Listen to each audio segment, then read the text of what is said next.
اس کو مقام لوط پر پکڑ لیں گے اور اللہ تبارک و تعالیٰ کے حکم کے ساتھ دجال کو قتل کر دیں گے۔ میرے دوستو، اب بات کرتے ہیں کہ دجال کون ہے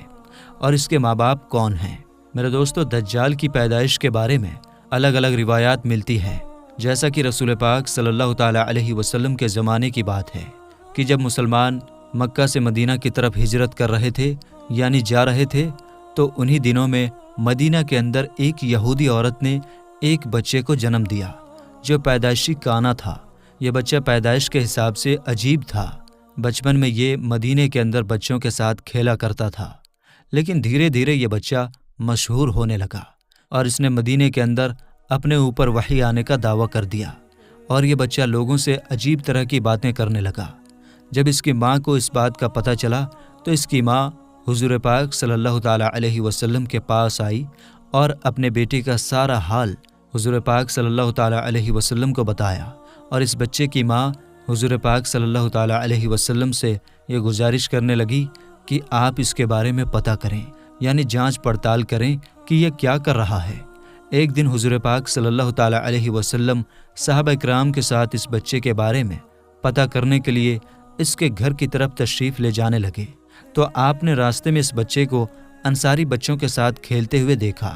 اس بچے کا نام ابن سیاد تھا۔ اس وقت حضور پاک صلی اللہ تعالیٰ علیہ وسلم کے ساتھ عمر ابن خطاب رضی اللہ تعالیٰ عنہ اور دوسرے صحابہ کرام بھی موجود تھے۔ اس وقت ابن سیاد جوان ہونے کے قریب تھا، لیکن جوان نہیں ہوا تھا۔ حضور پاک صلی اللہ تعالیٰ علیہ وسلم اس کے قریب گئے، لیکن اس کو پتہ نہ چلا، تو آپ صلی اللہ تعالیٰ علیہ وسلم نے اس کی کمر پر ایک تھپڑ لگائی اور ابن سیاد سے فرمایا، کیا تم گواہی دیتے ہو کہ میں اللہ کا رسول ہوں؟ تو ابن سیاد نے آپ علیہ السلام کی طرف دیکھا اور کہا کہ میں گواہی دیتا ہوں کہ آپ اللہ کے رسول ہیں۔ پھر ابن سیاد نے حضور پاک صلی اللہ تعالیٰ علیہ وسلم سے کہا کہ کیا آپ گواہی دیتے ہیں کہ میں بھی اللہ کا رسول ہوں؟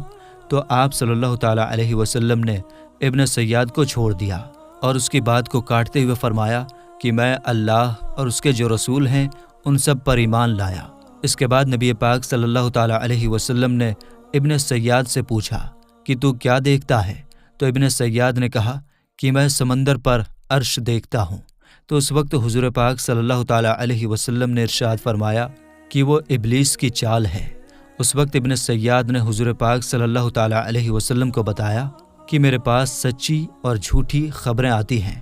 یہ بات سن کر آپ صلی اللہ تعالیٰ علیہ وسلم نے فرمایا، پھر تو تیرا معاملہ الٹا ہو گیا۔ اس کے بعد حضور پاک صلی اللہ تعالیٰ علیہ وسلم نے ابن سیاد سے فرمایا کہ میں نے تیرے لیے ایک چھپانے والی چیز چھپائی ہے۔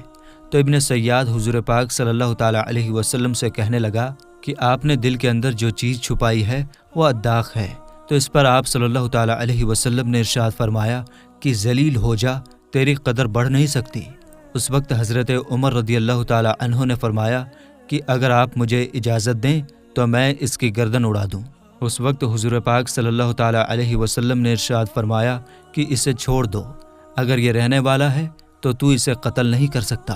اور اگر یہ جھوٹا ہے تو اسے قتل کرنے میں کوئی فائدہ نہیں۔ میرے دوستو، مدینے کے لوگ ابن سیاد کے بارے میں یہ کہا کرتے تھے کہ کچھ شیطان اس کے پاس آتے تھے جو اس کو عرش الہی کی خبریں دیا کرتے تھے، جبکہ حضور پاک صلی اللہ تعالیٰ علیہ وسلم نے ابن سیاد کے معاملے میں خاموشی اختیار کی ہے، کیونکہ آپ صلی اللہ تعالیٰ علیہ وسلم کے پاس اللہ کا یہ پیغام نہیں آیا کہ ابن سیاد کی حقیقت کیا ہے، جبکہ کچھ لوگ ابن سیاد کو ہی دجال مانتے ہیں، اور کچھ صحابہ اکرام کا خیال بھی یہی تھا۔ اور ایک دوسری روایت میں ملتا ہے کہ حضرت عمر رضی اللہ تعالیٰ عنہ حضور پاک صلی اللہ تعالیٰ علیہ وسلم کے سامنے ابن سیاد کو دجال کہا کرتے تھے، لیکن آپ صلی اللہ تعالیٰ علیہ وسلم نہ ہی اس بات کا اقرار کرتے ہیں اور نہ ہی اس بات کا انکار کرتے ہیں۔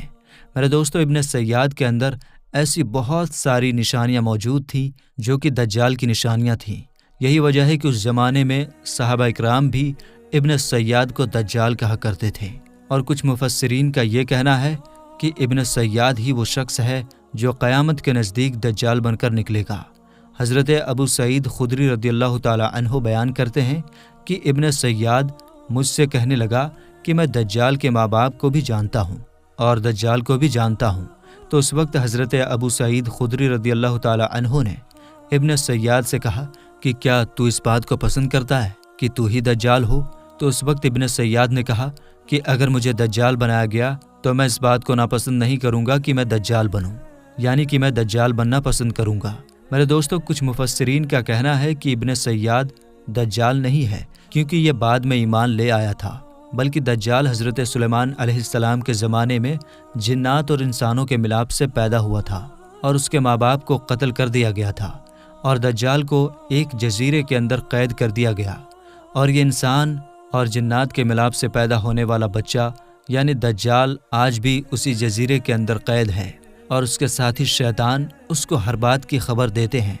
دجال کی پیدائش کے بارے میں حضرت امام زرقانی رحمۃ اللہ تعالی علیہ بیان فرماتے ہیں کہ دجال وہ فساد ہے جس کو اللہ تبارک و تعالی نے اس وقت پیدا فرمایا جس وقت حضرت آدم علیہ السلام کو جنت سے نکالا گیا تھا، اور دجال کو بنا ماں باپ کے پیدا کیا گیا،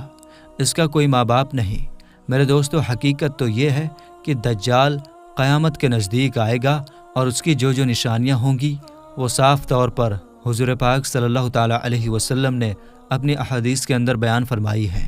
لیکن یہ دجال کہاں ہے، اور یہ کہاں سے آیا، اور یہ کیسے پیدا ہوا، اور اس کے ماں باپ حقیقت میں کون ہیں، اس کے بارے میں کسی کو کوئی علم نہیں۔ اس کا علم صرف اللہ تبارک و تعالیٰ کے پاس ہے۔